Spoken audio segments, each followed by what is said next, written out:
Assalamualaikum dan salam sejahtera. Jadi hari ini cikgu akan cuba terangkan bagaimana untuk menghasilkan skema hubungan sehingga penormalan 3. Okey, 3NF. Okey, jadi kita akan tengok contoh soalan. Ambil soalan daripada modul Terengganu, tahun 2023, di mana soalan meminta kita membina skema hubungan sehingga 3NF daripada satu jadual pinjaman. So, bagaimana kita laksanakan? Perkara pertama adalah kita mengenal pasti atribut. So, apa yang pelajar kena tahu adalah atribut berada dalam baris pertama dalam jadual.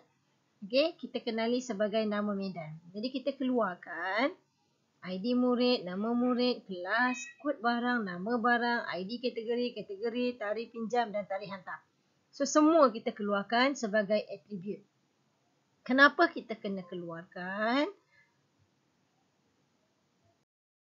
Okay, kenapa kita kena keluarkan? Sebab kita nak wujudkan entiti dan kita boleh tulis skema hubungan. So, kita dah ada jadual pinjaman, maka senang saja kita ambil je balik nama jadual tadi menjadi kita punya entiti. So, kita pun tulislah entiti pinjaman, kita buka kurungan, kemudian kita senaraikan semua atribut tadi. Okay, kita letakkan, asingkan dengan simbol koma, kemudian kita tutup. Senang je. Okay, next. Apa kita kena buat adalah, so kita tadi dah ada penormalan kosong. Penormalan kosong. Jadi daripada penormalan kosong ini, kita nak buat penormalan 1. So kena ingat, apabila kita melaksanakan penormalan, dia bergantung kepada konsep kebergantungan fungsi. Okay, jadi dalam step pertama, kita kenal pasti kebergantungan fungsi sepenuh. Dengan cara kita kenal pasti kunci prima. So kalau kamu tengok dalam penormalan kosong ini, skema hubungannya, kita ada 3 atribut yang kita boleh kelaskan sebagai kunci prima. Jadi kita tulis sahajalah. Kita letak simbol KP pada atribut terpilih sebagai kunci prima. So 3 lah, 1, 2 dan 3. So saya rasa ini tak ada masalah sebab senang. Kita tengok je dia ada ID ke, kod ke, itulah tu kita punya kunci prima. Okay. So next step adalah kita menghapuskan kebergantungan fungsi separa. Macam mana? Dengan cara kita kenal pasti kunci asing dan wujudkan entiti baru. Kenapa wujud entiti baru? Sebab bila kita ada kunci asing, bermaksud kita ada lebih daripada satu jadual yang perlu dihubungkan. Kena ingat, kunci asing adalah penghubung di antara 2 jadual. Jadi macam tadi, penormalan 1 kita ada 3 KP. So senang, bila kita ada 3 KP, terus kita ambil 3 KP ini, membuat 3 juga jadual baru. Maka saya buat 3 jadual. Satu jadual adalah jadual pinjaman. So saya kekalkan ID murid sebagai KP. Kod barang sebab saya nak pindah pergi jadual baru. Saya jadikan dia kunci asing. Nama kelas, nama murid, kelas, tarikh pinjam dan tarikh hantar cikgu kekalkan dalam jadual pinjaman. Okay, next.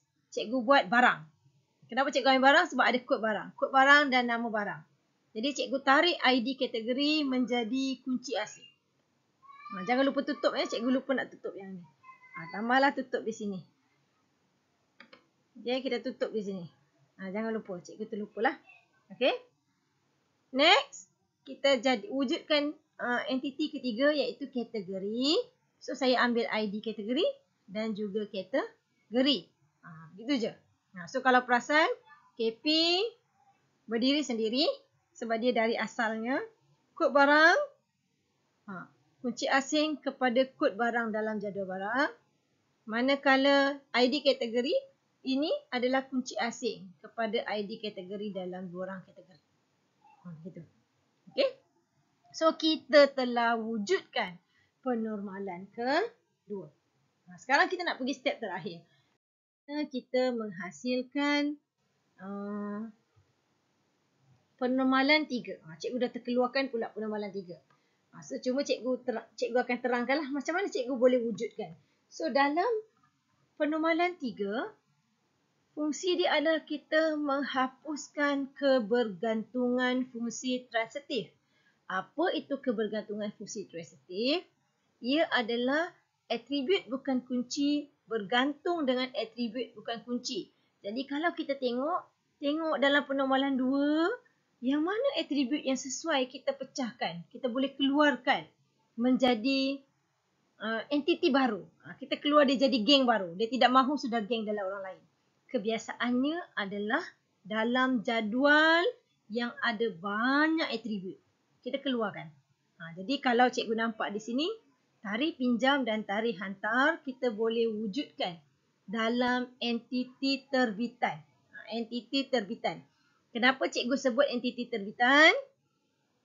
Sebab entiti terbitan ini adalah, kita kena ingat, kebergantungan fungsi transitif, atribut bukan kunci bergantung dengan atribut bukan kunci. Jadi dia tidak ada kunci prima. Bila kita keluarkan, kita wujudkan satu jadual, kita perlu ada kunci prima dalam jadual tu. Jadi apa kita buat? Nampak tak? Kita ambil ID murid dan kod barang, kita tukar jadi KP, KA. KP dan KA. Sebab dia bertindak sebagai KP kepada jadual pinjaman dan juga jadual barang. Dia menjadi, dia adalah kunci prima pada ID murid dan juga kod barang. Dan dia juga adalah kunci asing dalam jadual pinjaman. Kita letak dua-dua. So konsep yang pelajar kena ingat adalah, dalam penormalan 3 akan ada satu entiti yang ada dua kunci prima. Sedangkan kita belajar konsep kunci prima, satu entiti hanya ada satu kunci prima. Tak boleh ada dua ketua dalam satu jadual.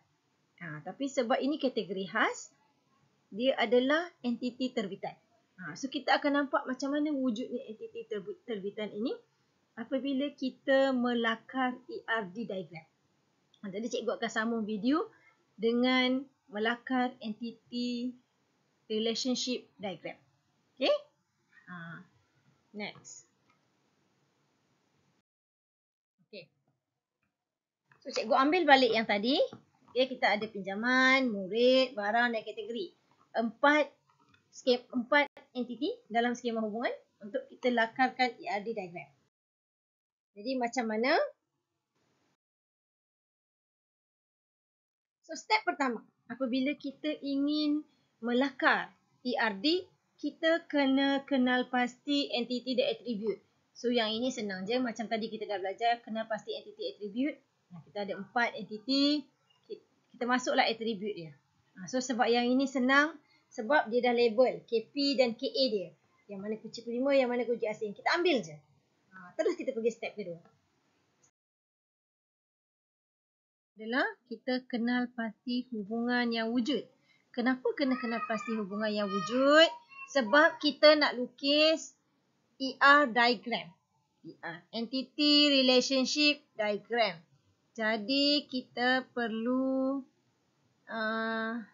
buat gambar rajah hubungan dahulu. Jadi kita pilih siapa yang berhubung. So kalau dalam soalan, murid berhubung dengan barang. Kenapa berhubung dengan barang? Sebab kod barang berada dalam jadual murid. Kod barang berada dalam jadual murid. Jadi bila dia berada dalam jadual murid, dia berhubung. Maka saya wujudkanlah murid dan barang. Murid meminjam barang. Itu hubungan dia. Kita guna ayat apa-apa je. Murid meminjam barang. Simple. Okay. Kemudian kita tengok relationship kedua. Okay. Barang dan juga kategori. Kenapa barang dan kategori? Sebab ID kategori ada di dalam jadual barang. Jadi barang, kategori. So kita letak hubungan dia. Barang mempunyai kategori. So kita ada 2 dah hubungan. Hubungan ketiga, pinjaman. Okay. So, pinjaman, ID murid dan kod barang. Kedua-duanya adalah KPKA. Okey. So, dia masih lagi berhubung di antara murid dan barang. Dia sama je murid dan barang. Jadi, apa kita buat? Inilah sebenarnya atribut terbitan, entiti terbitan. Jadi, entiti terbitan kita wujudkan dalam hubungan. Sebab dia adalah kebergantungan fungsi transitif. Begitu. So, dia tidak akan jadi satu entiti baru. Dia tidak membina satu hubungan baru. Dia hanya entiti terbitan. Istilah saya lah. Okay. So, next. Jadi, teruslah kita bina ERD. Kita ada dua jadual. Kita ada murid, kita ada barang. Murid meminjam barang. Masuklah dia punya atribut. Kunci prima dia. Ada ID murid, nama kelas dan nama murid dan kelas. Okey. Kemudian barang pun masuk kod barang dan juga nama barang. Perlu ke masukkan kunci asing dalam jadual lain? Tidak perlu. Tidak perlu. Ambil yang dia punya je. Begitu. Okey? Sebab itu kita punya konsep dalam penormalan kedua, kita hapuskan kebergantungan fungsi separa. Dalam penormalan 3, kita hapuskan kebergantungan fungsi transitif. Kita hapuskan. Jadi dia tidak sudah wujud dalam jadual lain. Dia ada jadual dia sendiri. Itu konsep dia. Okey. Jadi kemudian kita ada kategori. Barang mempunyai kategori hubungan dia. Okey. Jadi masukkanlah atribut untuk kategori. So kita ada dua lagi atribut yang belum kita masukkan, iaitu tarikh pinjam dan juga tarikh hantar. Jadi apa kita buat? Kita masuk dalam hubungan. Kita punya entiti terbitan tadi. Jadi inilah penormalan 3. So kalau dalam penormalan 3 biasanya memang akan wujud kebergantungan fungsi transitif ini. Memang akan wujud entiti terbitan ini. Okey. Jadi lengkap ke sudah kita punya? Belum. Belum lengkap sebab kita perlu wujudkan kekardinalan supaya kita punya ERD lengkap. Jadi sudah kita punya ERD tadi. Okey. Jadi murid meminjam barang. Satu murid meminjam banyak barang. Okey, kemudian satu barang mempunyai satu kategori. Jadi siaplah kita punya ERD diagram. Okey, itu sahaja dari cikgu. Cikgu harapkan kamu faham dengan penerangan ini dan dapat membantu kamu untuk menjawab exam nanti. Bye.